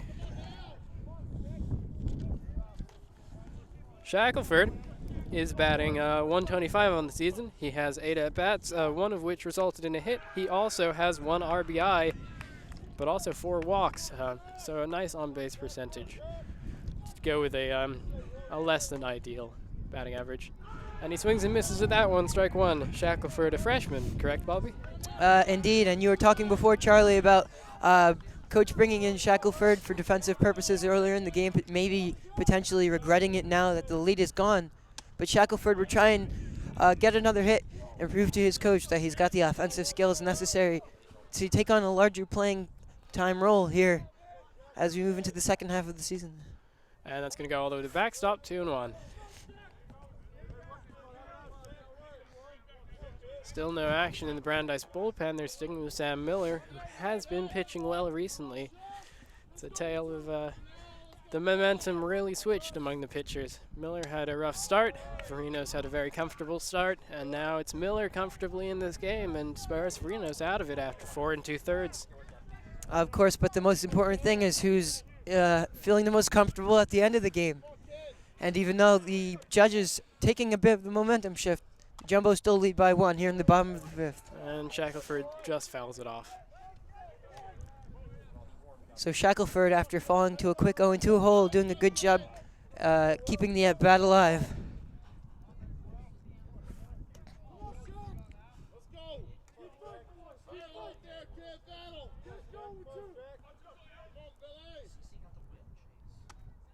And strike 3 called. Looking there. Sam Miller gets another strikeout, takes Will Shackelford's name. That's his 4th of the day, and that's the end of the 5th inning. Score is 5-4. Still in favor of Tufts, but the judges are breathing right down the Jumbo's necks here. And it looks like Ian Kinney is going to come out again to pitch the 6th inning here. There is action, however, in the Jumbo's bullpen, so if Kinney is not as successful as he has been, he may well be replaced. One thing you do like to see from the Jumbos is the hustle up to this point. Every inning, coming on and off the field, the Jumbos are sprinting without any hesitation. So definitely good hustle, good alertness for the Jumbos, and they'll look to stay alive and keep this lead going for 2 more innings.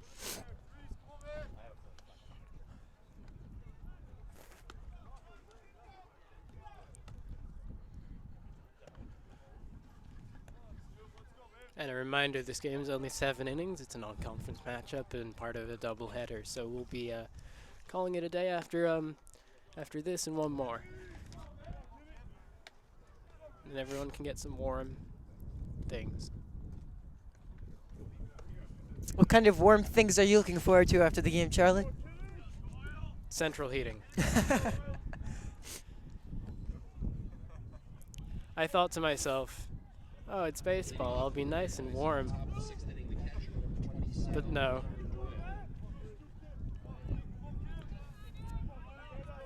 Give it a few more weeks, Charlie. Yeah, that's true, Bobby. Here's Connor Doyle, who hopefully has some adrenaline keeping him warm.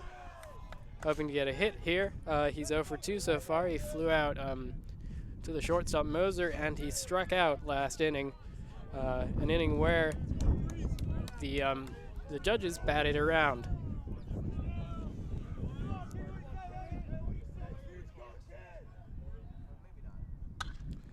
And a nice hit, but that'll be foul all the way from Doyle.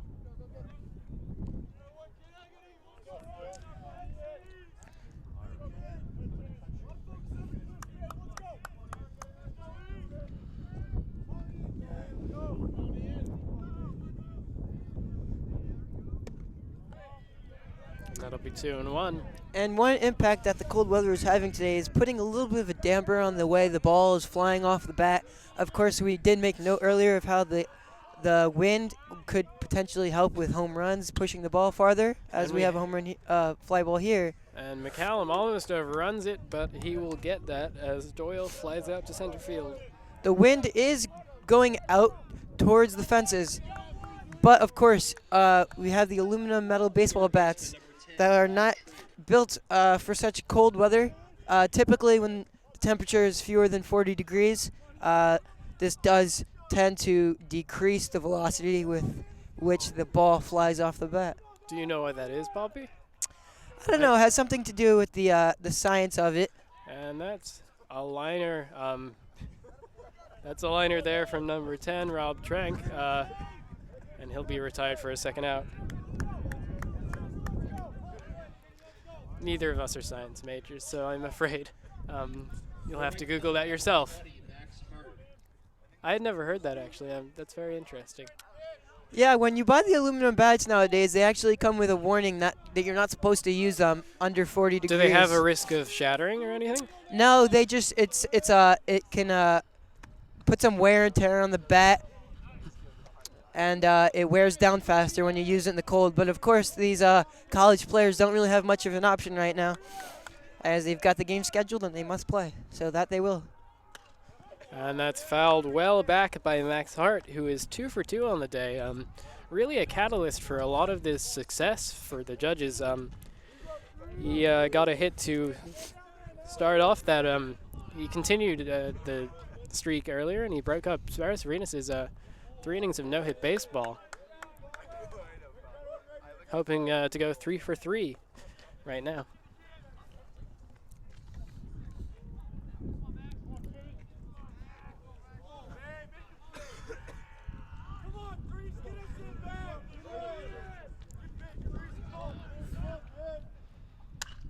Grounder from Max Hart. Matt Moser ranges over it. Max Hart retired.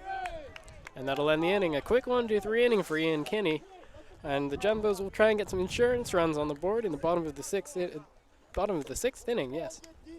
So Kinney coming in and doing a good job retiring the first 4 batters he sees.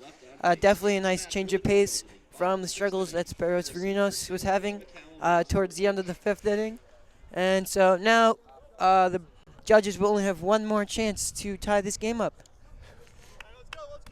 And meanwhile, the impetus for scoring now falls to Alex Frickman, the catcher, who will lead off this inning in the 9th hole, to be followed by Cody McCallum and Oscar Cooch. That is Harrison Frickman, rather. Harrison Frickman. The freshman from Charleston, South Carolina. He hasn't had too much success at the plate today, although he's had some good swings and made some good contact. That's true. All it takes is one, though, Bobby. Exactly. All it takes is one. And Sam Miller continuing into the 6th inning.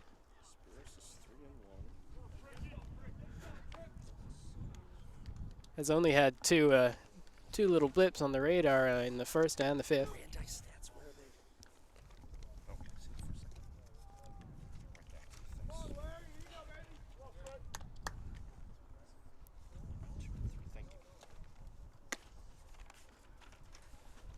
And it looks like we're about ready to get underway here with the bottom of the 6th inning. Here's Harrison Frickman, the freshman catcher, in his first action of the day in terms of games. The first game, the catching position was taken up by Dan Kelly. I believe, no, excuse me, Eric Schneff, who played hard and had a very nice game, scored some runs, drove some runs in. Here's the delivery from Miller. Frickman will watch that. Go for strike 1.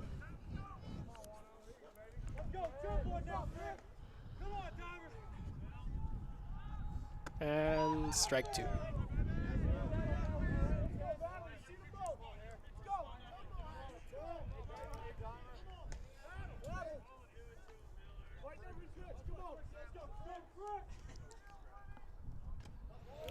And that's wide and low.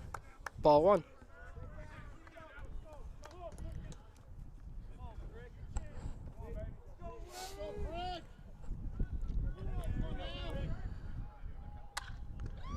And Harrison Frickman there. A nice little play by the shortstop there.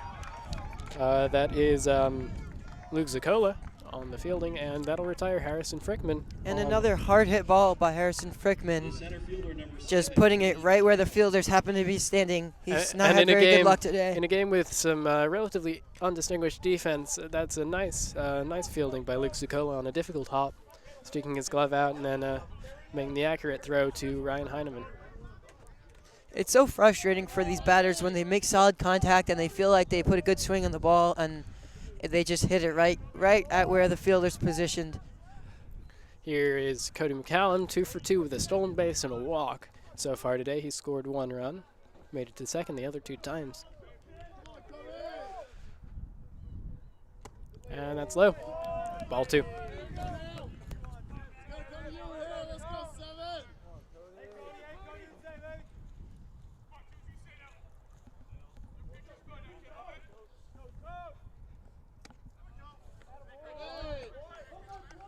And a good off-speed pitch there by Miller. But that will be ball 3, just missing the zone. And you have to look for McCallum to take a pitch here, unless it's a really good one. And that it is. That's up high. And that's his second walk of the day, so 2 singles and 2 walks for Cody McCallum. Been on base all 4 trips to the plate. So McCallum getting on base every time he's been up. That's why he's hitting leadoff today. And we'll see, maybe if he tries to steal a base, as he's already done earlier in the game, maybe get into scoring position and help the Jumbos maybe get an insurance run here. And here is Oscar Cooch. Hit 2 hard balls to Tedimer that were both caught by the left fielder in the in the second inning and the in the first and the second innings. But then got a single in the fourth, so he is 1 for 3 on the day. He'll take that pitch. That's in the zone, and it's 0-2. And McCallum's lead keeps getting wider and wider with every pitch. He seems to be getting a pretty good idea of Miller's timing. And a hard hit ball. That time will make it through. 2 for 4 for Oscar Cooch as he lines that between the shortstop and the third baseman for a base hit. 2 runners on now and 1 out in the bottom of the 6th. And here is Matt Moser. And a good piece of hitting. It seems like the Jumbos are starting to catch on to Miller now as they're going through their 4th trip through the offense. And typically, by the time an offense sees a pitcher for the 4th time in the game, they start to get a very good sense of his arsenal and what he's got. And that may be why we're seeing some action in the Brandeis bullpen now, as a high ball hit there by Matt Moser. Under it is Liam O'Connor. He'll make the catch. Thinking about tagging is Cody McCallum, but he thinks better of it. And so there are now 2 outs in the bottom of the 6th. And here's Tommy O'Hara, who had a single, which drove in 2 runs in the first inning, then reached on an error and made it all the way to third, before flying out to Tedimer in left field in the 4th. And this could prove to be a pivotal batter here in the game, as a base hit would put the Jumbos up by maybe 2 runs here or more if it's extra bases. Whereas if Miller can secure the out, Brandeis would come up in the top of the 7th, only trailing by 1 run as he looked to tie it.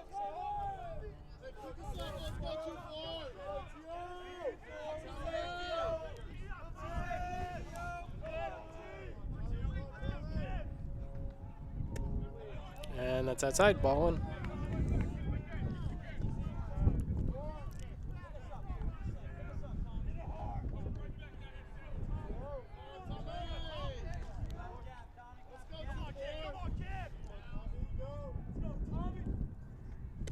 Swing and a miss. 1-1. Big hack, though, from Tommy O'Hara there. O'Hara might be trying to make this a 4-run game in one swing. But of course, base hit'll do. So he doesn't need to try to do too much here, as any insurance run will help. That's low, 2-1.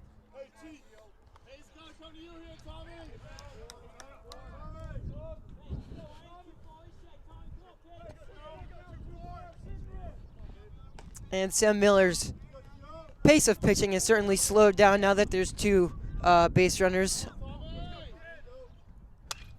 Contact made. That'll go to the second baseman. Beverly throws to first, and that'll retire the side. So we'll go into the final inning of this game, and the score is still 5-4 Tufts. But let's see if the judges can say something about that in their final chance at getting runs on the board. And they've done a good job up to this point. Brandeis has done with staying motivated and not giving up. You know, all they've had to do so far is put the ball in play, and the Jumbos have had some spotty defense, making 2 errors up to this point. That has allowed the judges to cut this lead down to 1. But we'll see if they can keep it up. And so we have a new pitcher now for the Jumbos. That is number 22. R.J. Hall, the freshman. R.J. Hall has a 1.18 ERA. He 2 weeks ago won NESCAC Pitcher of the Week after 2 very strong starts. His first starts of his career, I believe. And a little contortionist's wind-up there from Hall in those pitches. He's 2-0 on the year. This is his 4th appearance. He has 1 complete game and 1 shutout in 16 innings of work. He's allowed 2 runs, 7 hits, and struck out 17. And R.J. Hall, as you just noted, does have that little hitch in his delivery. Certainly a different angle for the Brandeis hitters to have to pick up, and we'll see if that plays a role in how well they can hit the ball here in the top of the 7th. And that calls an end to Ian Kinney's work. He pitched 1 1/3 inning, allowed no hits, no runs, no earned runs, no strikeout, and had no strikeouts and no walks. So filled with zeros and a very successful outing for who has been Tufts' closer. But in this case, R.J. Hall now in line for the save.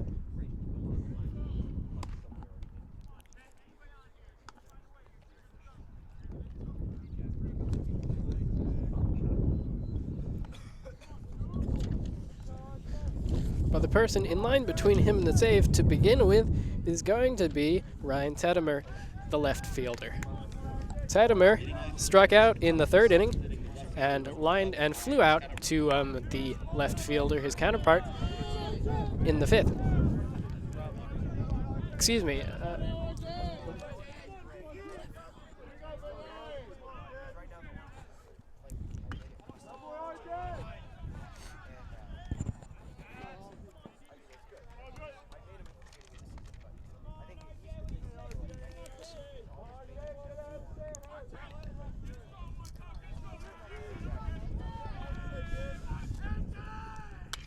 And that's a line from Tedimer, but Cody McCallum ranges over and brings it in.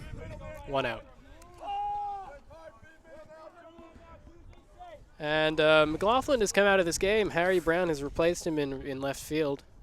Harry Brown started the first game of this doubleheader and played well. Had some hits. And Liam O'Connor now will try and recreate Harry Brown's success.